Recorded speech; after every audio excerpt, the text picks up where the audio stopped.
मेरा नाम प्रिया है।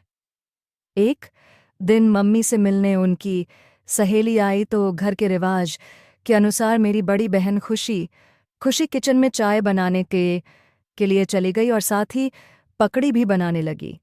इतनी देर में मेरी दूसरी बहन नाश्ता तैयार करने लगी। एक ट्रे में सारे बर्तन, नमकीन, बिस्किट वगैरह सेट कर चुकी थी। अगले 8 मिनट बाद खुशी दीदी सजाई ट्रे लेकर मम्मी के रूम की तरफ जाने लगी। तभी रास्ते में उनका पैर अटक गया और ट्रे दोनों गिर गए। अचानक शोर सुनकर जब मम्मी बाहर नहीं निकली तो दीदी को देखकर उनके चेहरे के भाव बदल गए। दीदी डरी सहमी मम्मी को देखने लगी। मम्मी के एक इशारे पर दूसरी बहन आगे आई और दीदी को उठाकर एक कमरे में बंद कर दिया। फिर जल्दी जल्दी सब कुछ समेटने लगी। यह सब देखकर मम्मी की सहेली पूनम जाने लगी और मम्मी से बोली, कोई बात नहीं, बच्चों को कुछ मत कहना। वैसे ही मैं जाने ही वाली थी। मम्मी के चेहरे पर कोई नरमी ना ही थी। उनके चेहरे से साफ पता चल रहा था कि वे बहुत गुस्से साए में हैं। मम्मी बोली, नहीं शालू, इन बच्चियों को समझना चाहिए कि उनकी नादानियों का क्या असर होता है। मैंने उनकी हर गलती बचपन से माफ़ की है, मगर अब बहुत हो गया। मम्मी के शब्दों में कोई नरमी नहीं थी। शालू, जो मम्मी की दोस्त थी, ठंडी सांस भरकर वहां जगह से चली गई, क्योंकि सब जानते थे कि जब मम्मी किसी बात को कह दें या किसी चीज़ के बारे में सोच लें तो कोई उन्हें वापस पीछे नहीं हटा सकता। उस रात जो हुआ वह हम सब बहनों को दहला देने के लिए काफ़ी था। मम्मी ने दीदी को रात में बाहर निकाला और डांट फटकार कर वापस उसी कमरे में बंद कर दिया। उस वक्त दीदी की उम्र 25 साल थी और मम्मी का ऐसा जालिम व्यवहार हमने पहली बार देखा था और उनका यह व्यवहार हमें रोने पर मजबूर कर गया। रात को दीदी को कमरे में बंद करने के बाद हमें छत पर भेज दिया गया और कहा कि कोई भी लड़की नीचे नहीं आएगी। अगर किसी ने अपनी बहन को ये देखने या बचाने की कोशिश की तो उसके साथ भी यही होगा। हम सब बहनें पूरी रात जागती रहीं, क्योंकि ऐसा पहली बार हुआ था। मम्मी ने हमें हर काम सिखाया था, लेकिन पहले कभी गलती करने पर समझाकर छोड़ देती थीं। लेकिन कमरे में पूरी रात के लिए बंद करना बहुत खतरनाक था।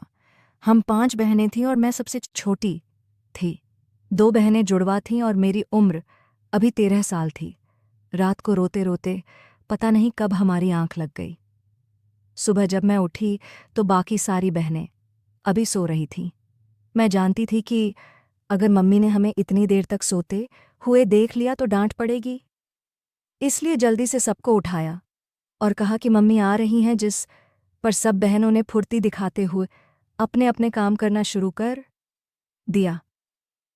कोई सफाई करने लगी तो कोई नाश्ता बनाने लगी और कोई बर्तन धोने में लग गई।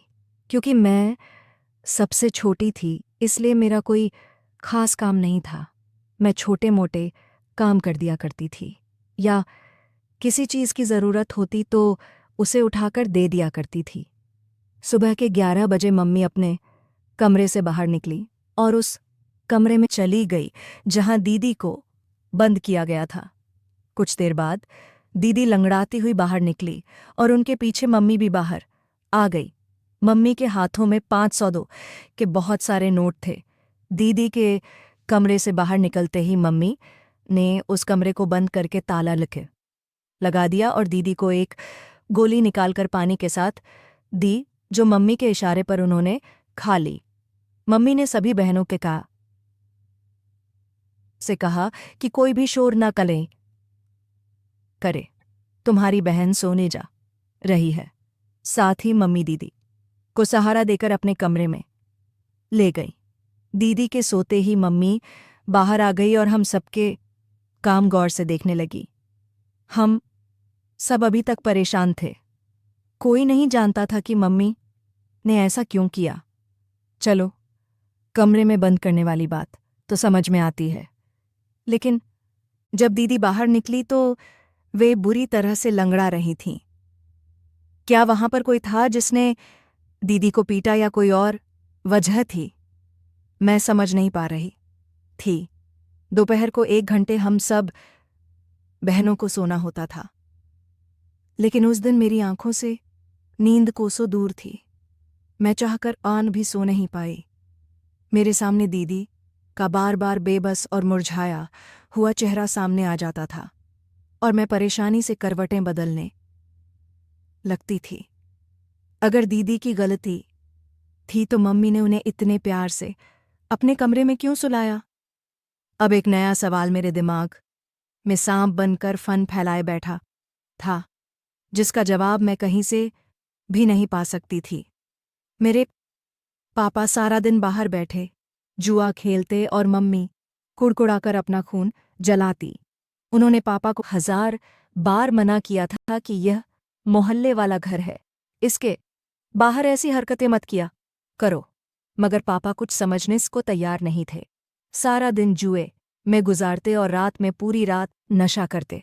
उनकी हालत इस कदर खराब हो जाती कि मम्मी उन्हें पकड़कर घर में लाती, लेकिन वे गालियां बकते हुए बाहर निकल जाते। मम्मी फिर से हिम्मत करके उन्हें अंदर बुलाती तो वे मम्मी को पीटते और मार मार कर अधमरा कर देते। फिर वे दहलीज पर बेहोश हो जाते। इस सब तमाशे से पहले मम्मी हम सब बहनों को कमरे में बंदिश भेज देती और बाहर से ताला लगा देती, क्योंकि शायद वे हमें पापा के इस व्यवहार से बचाना चाहती थीं। अक्सर पापा शराब के नशे में इतना मदहोश होते कि मम्मी और को बेचने की बातें करते, जो हम कमरे में होकर भी सुनते थे। लेकिन मम्मी सब कुछ सहती थी, पापा के एक शब्द से नहीं घबराती थी। उनकी मर्दानगी का ऐसा मुकाबला करती कि पापा दंग रह जाते और पूछते कि पूनम, तू औरत है या मर्द? इतनी ताकत तो मुझमें भी नहीं है। लेकिन न मम्मी कभी भी इस बात पर शर्मिंदा नहीं होती थी, बल्कि उल्टा गुस्से से कहती, हर्ष, मेरे पास एक भी पैसा नहीं है जो मैं तुझ जैसे नशेड़ी के हाथ पर रखूं। मैंने जैसे तैसे करके यह घर बनाया और मैं तुझे इस घर में रख रही हूं, तो मेरा हसान मान यही बहुत है। कर तूने कोई तोड़ फोड़ की तो तुझे यहां से बाहर निकाल दूंगी। हमारा घर कोई कोठी नहीं था, बस इसमें मार्बल का काम आ था और एक अच्छा सा ड्राइंग रूम था। मम्मी के लिए यही कोठी के बराबर था। मम्मी की बातें सुनकर पापा फिर मिन्नतें करने लगते, कहते कि पूनम, थोड़े से पैसे दे दे। तू चाहती है कि तेरा पति जुआ खेलने बैठे और कहा तो उसकी जेब से एक पैसा भी ना निकले। लेकिन मम्मी की ना कभी नहीं बदलती थी। फिर रात के नशे में जब पापा मम्मी को पीटते, तब मम्मी अलमारी में पड़े सारे पैसे पापा को दे देती। लेकिन अगले दिन मम्मी के पास फिर से ढेर सारे पैसे होते थे। हम सब बहनें हैरान होती थी कि पापा भी नहीं कमाते और मम्मी भी कोई काम न ही करती। फिर इतने पैसे कहाँ से आते हैं? मगर ये बात मम्मी से पूछने की हिम्मत किसी में भी न ही थी। हम सब मम्मी से बहुत डरते थे और ये डर दुगना हो जाता जब पापा हमारे सामने आ जाते। एक तो वे हर वक्त न शेम में रहते और दूसरा मम्मी बहुत ज्यादा बुरा मानती कि तुम्हारे पापा के सामने तुम में से कोई भी ना आए। तुम अपने आना है ने पापा के सामने कम से कम आने की कोशिश करो, और जब वे नशे में हो तो बिल्कुल दरवाज़ा बंद करके बैठ जाओ। हम सबको मम्मी की बात हर हाल में माननी होती। मम्मी हम सबको छत पर सुलाकर जिस कमरे में दीदी का को बंद किया था, उस कमरे में ताला लगा देती और खुद बाहर बैठी रहती। हमने 1-2 बार दीदी से पूछने की कोशिश की थी कि तुम्हारी टांग को क्या हुआ था, तुम क्यों लंगड़ा रही थी, जिस पर वे चुपचाप सिर झुका लेती और कुछ नहीं बोलती। दीदी की खामोशी पर सारी बहनों ने उनसे पूछना ही बंद कर दिया। लेकिन मेरे मन में बहुत सारी बातें चल रही थीं। मैंने लगभग 3 दिन दीदी से सवाल पूछे लेके उन्होंने कुछ भी नहीं बताया। आखिर एक दिन जब मैंने उन्हें बहुत तंग किया तो उन्होंने मेरे मुंह पर एक थप्पड़ मार दिया और चिल्लाकर बोली, तुम अभी छोटी हो, अच्छे से काम किया करो, किसी काम में कोई गलती मत करना, वरना मेरी जैसी सजा तुम्हें भी मिलेगी। और अब भगवान की कसम है, तुम मुझसे मत पूछना कि क्या हुआ था।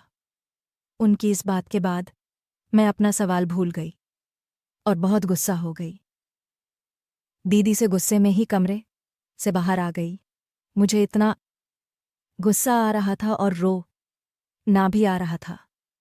बार बार दिल में यही बात आती कि क्या हुआ था, मैंने तो बस या ही पूछा था कि तुम लंगड़ा कर क्यों चल रही थी, ऐसी क्या सजा दी मम्मी ने। लेकिन दी ने कितना जोर से थप्पड़ मारा, अब तो मैं उनसे तो नहीं करूंगी। इसी तरह रोते रोते मैं सो गई। मुझे लगा था कि मेरे बात ना करने से मेरी बहन को फर्क पड़ेगा, मगर उसे तो किसी चीज से भी फर्क नहीं पड़ता था, सिवाय के मम्मी के एक इशारे पर वह खड़ी हो जाती, मम्मी के एक इशारे पर वह बैठ जाती। अब मम्मी रोज ही उसके कामों में का मियाँ निकालती। अगर कहीं मिट का एक जरा भी दिखाई पड़ जाता तो मम्मी दीदी को उसका का मरे में भेज देती और अगले दिन बेचारी लंगड़ाती हुई चलकर बाहर निकलती। मुझे ये देखकर दीदी के लिए तरस भी आता था और मम्मी के लिए नफरत बढ़ जाती थी। अगर सजा ही देनी थी तो फिर सुबह को आराम की गोली क्यों खिलाती थी। बेचारी दी को मेरा गुस्सा भी 6-8 दिन में खत्म हो चुका था, क्योंकि मुझसे बहन की तकलीफ देखी नहीं जाती थी।